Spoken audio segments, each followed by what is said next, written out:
హల్లెలూయా. యేసుక్రీస్తు నామములో మీ అందరికీ శుభములు తెలియపరుస్తున్నాను. Good morning, praise the Lord. మీరు అందరూ బాగున్నారు కదా? దేవుని యొక్క మహాకృపను బట్టి మీరు క్షేమంగా ఉంటారని, ప్రభువునందు ఆనందిస్తారని నేను నమ్ముతున్నాను. మన జీవితంలో ఎన్నో ఎత్తు పొలాలు మనం చూసి ఉంటాం. మీలో ఎంతో మంది కష్టజీవులుగా ఈనాటి వరకు ఎంతో శ్రమ అనుభవిస్తూ బాధపడుతూ మీ యొక్క దినచర్యను గడుపుకుండా వచ్చి ఉండవచ్చు.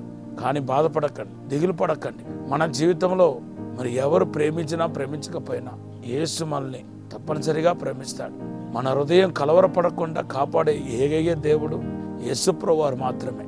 ఎందుకంటే యేసే మనల్ని చూసి మీ హృదయం కలవరపడనికూడని యోహాను సువార్త 14:1 చెప్పాడు.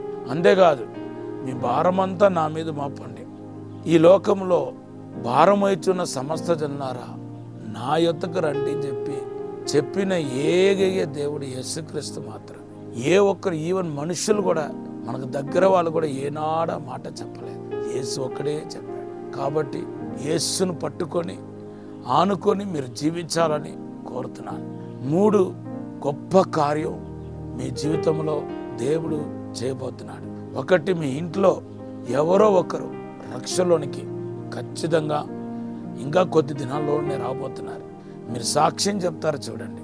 2వదిగా, మీ ఆర్థిక వనరులు ఎవరెవరైతే ఆర్థిక వనరుల విషయంలో ఇబ్బంది పడుతూ అనేక రకాల పోరాటాన్ని ఎదుర్కొంటా ఉన్నారో, దీని నిమిత్తం మానసిక ఒత్తిడి ఎదుర్కొంటా ఉన్నారో, వాళ్ళందరి జీవితంలో ప్రభు విముక్తి కలుగ చేయబోతున్నారు. 3వదిగా, దేవుని బిడ్డల స్పిరిచువల్గా మీరు అనాయింట్ చేయబడబోతున్నారు, అభిషేకించబడబోతున్నారు. ఈ 3 ప్రవచన వాక్యాలు యేసు నామములో మీ జీవితంలో నెరవేర్చబడాలని నేను మనసారా కోరుకుంటున్నాను. ఈరోజు దేవుడు మనకి ఇచ్చిన వాగ్దానం యోబు గ్రంథం 3వ అధ్యాయం 23వ వచనం వాగ్దానముగా దేవుడు ఇస్తున్నాడు. దేవుని బిడ్డలారా, మన జీవితంలో ఎంతెంతకు నూతన పరుచుకుంటున్నామో ఆ నూతన పరచటం మన జీవితానికి ఆశీర్వాదం అవుతాయి. తప్పిపోయిన కుమారుడు తండ్రి దగ్గరికి తిరిగి వచ్చినప్పుడు ఆయన మనస్సు మారటాన్ని, రూపాంతర చెందటాన్ని మనం చూస్తున్నాం. Repentance always bring the new mind, new spirit. అదే మన పరిశుద్ధ గ్రంథంలో చూస్తున్నాం. ఎప్పుడైతే పశ్చాత్తాపం ఇలా కనపడిందో, ప్రభు దేవుని బిడ్డలారా, తండ్రి ఏం చేస్తున్నాడంటే ఆయన డైరెక్షన్ని మార్చుతున్నాడు. ఈరోజు మీ డైరెక్షన్ కూడా దేవుడు మార్చబోతున్నాడు. చూడండి, రూతు యొక్క జీవితంలో, నయోమి యొక్క జీవితంలో మనం చూస్తే ఒకటి తర్వాత ఒకటి మరణం భయంకరమైన చేదు అనుభవించారు. చేసిన ఒక్క తప్పు కోసం జీవితాంత శిక్ష అనుభవించినట్టుగా కనపడ్డారు. కానీ వన్స్ ఎప్పుడైతే దేవుడు ఆ డైరెక్షన్ మార్చాడో, వాళ్ళ బెత్లెహేముకు తీసుకొచ్చి మరలా వారిని బోయాస్తో కలిపి ఆ రూతుకి వివాహం చేసి వాళ్ళందరూ ఏకం చేశాడో, మొత్తం డైరెక్షన్ అన్ని మారిపోయింది. అలాగే మన యోనా జీవితంలో మనం చూస్తే యోనా యొక్క డైరెక్షన్ కూడా దేవుడు మార్చాడు.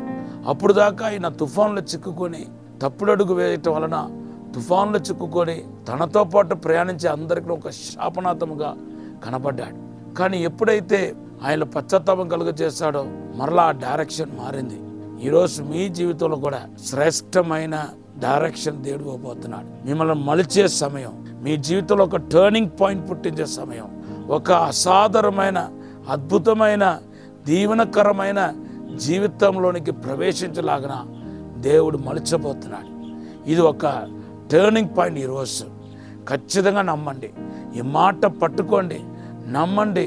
మీ జీవితాన్ని దేవుడు ధన్యకరంగా, ఆశీర్వాదకరంగా, దేవుని నామానికి మహిమార్థంగా ప్రభు జరిగించబోతున్నాడు. ఈ మాటలు దేవుడు దీవించినగాక.